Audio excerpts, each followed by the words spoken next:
Amy, thanks for joining me today. Hey, Chris, thanks for having me. So give me a little bit of a background. Tell me about what RSA does. Sure. Well, RSA is one of the largest and longest standing standalone security vendors. And for over 30 years, we've really been helping our customers in the security space.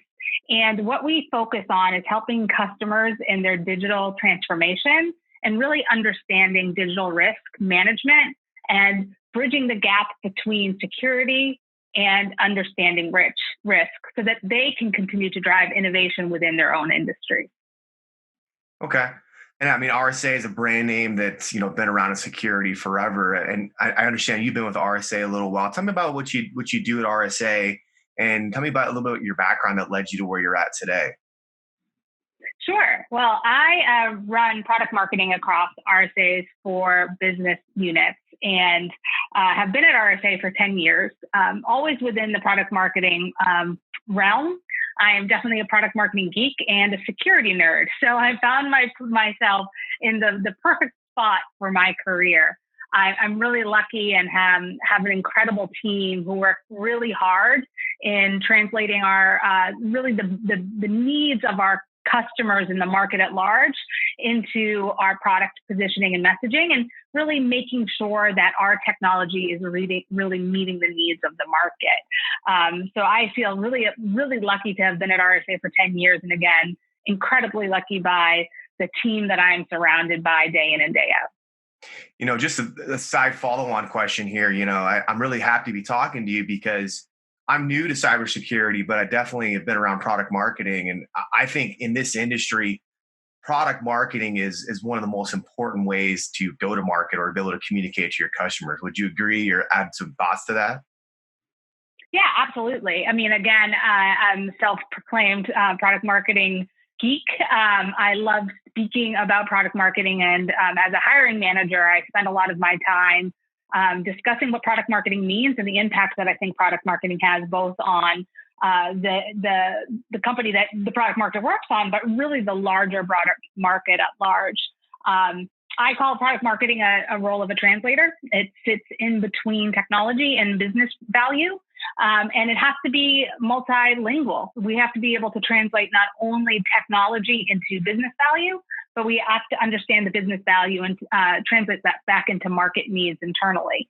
And by having our finger on the pulse of the market at large, the customers and prospect base, but also the sales and extended sort of communication channel of our own companies, we really have to be that connective tissue that understands, most importantly, how we can help customers and meet them where they are and the needs that they have. Absolutely.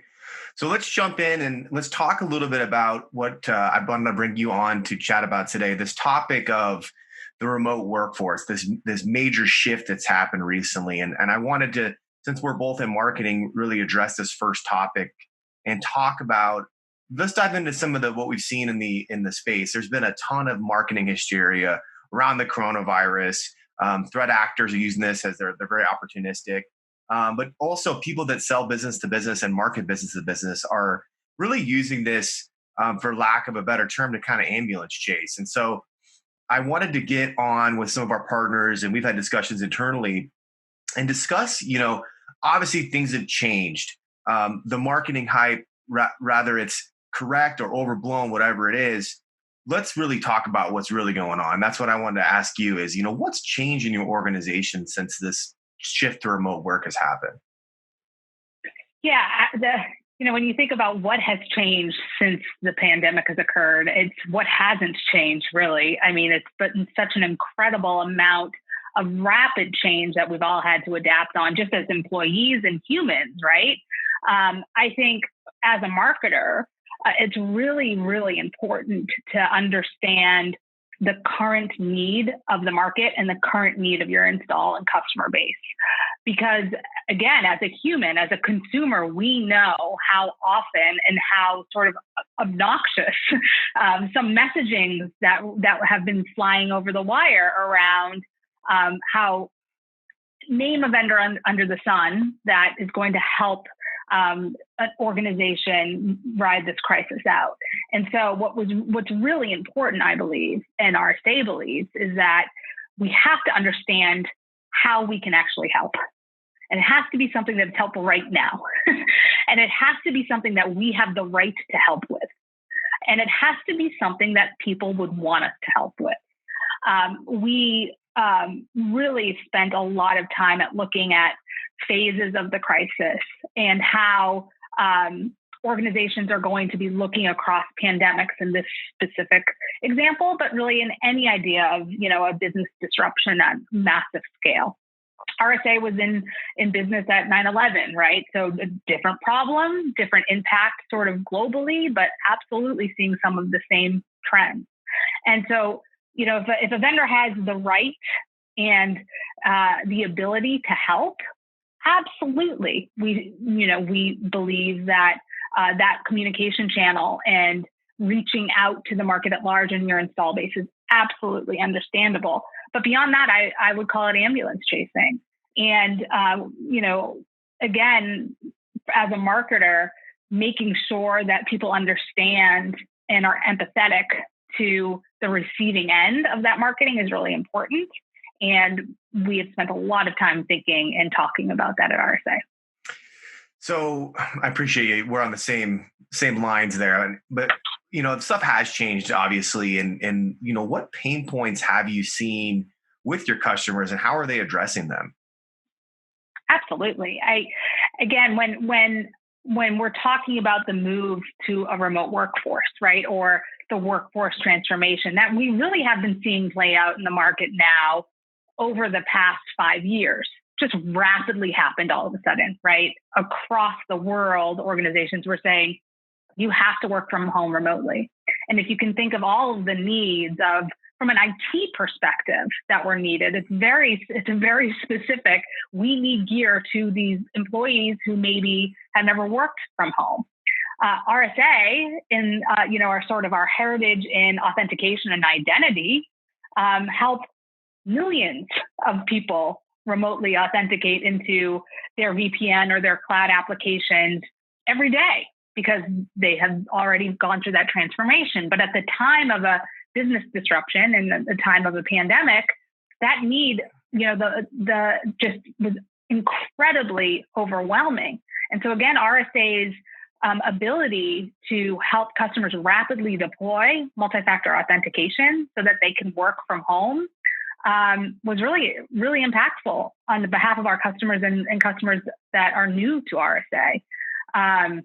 And so again, talking about a need in the moment, this need to provide convenient and secure access so that their employees can continue to do the work, so that they can continue to thrive is really important.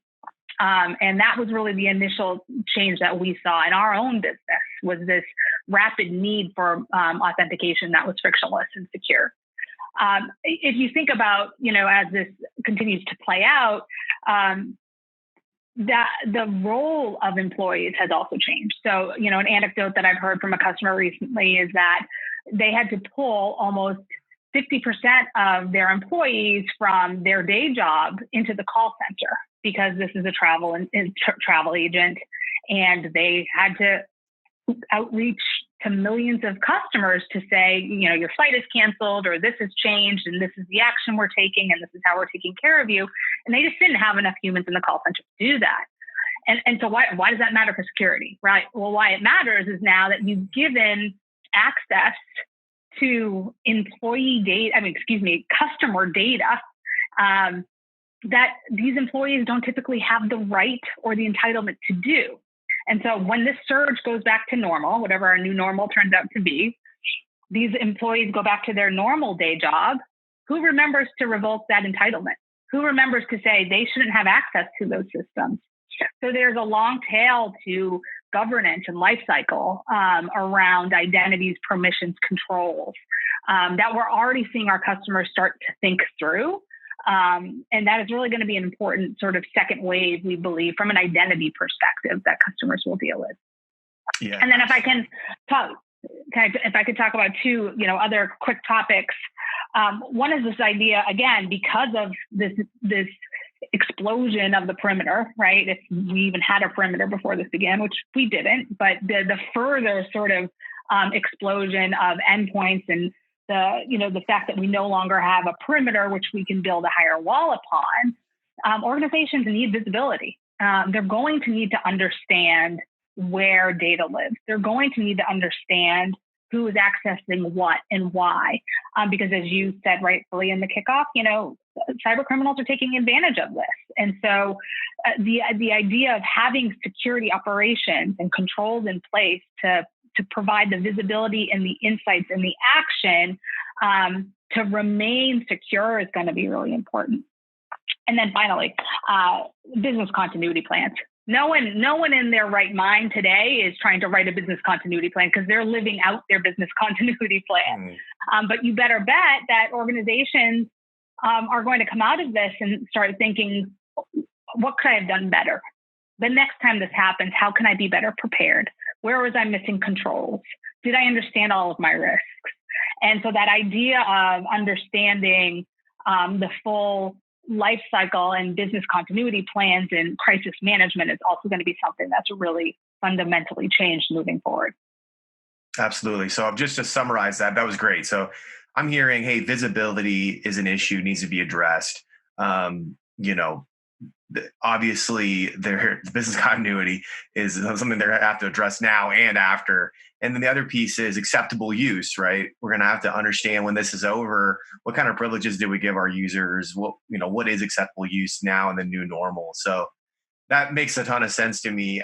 I mean, how you sort of got into it a little bit, but with this shift to the remote workforce, how do you think this has impacted risk? I mean, you covered a lot of it, but just to expound a little further, how has risk gone up for your customers?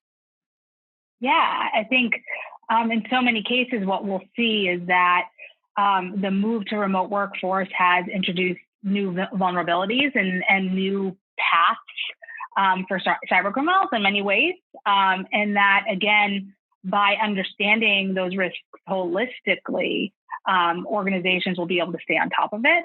We talked a little bit about fear mongering.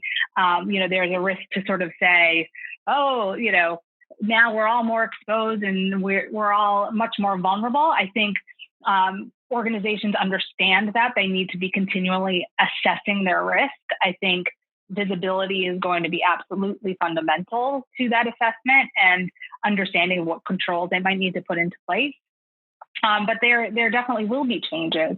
And I believe that the new normal isn't going to be the old normal, that, many organizations, this move to remote work is going to stick in places, maybe not for the entire organization, but in certain remote offices. I think a lot of organizations will say, hey, if it's working for our employees and it's working for us, let's have this continue. And so that again, that continuous assessment of the risk and understanding, maybe we moved very quickly because we had to in the eye of the storm. Let's go back and assess and make sure that this is pulled into our overall risk assessment.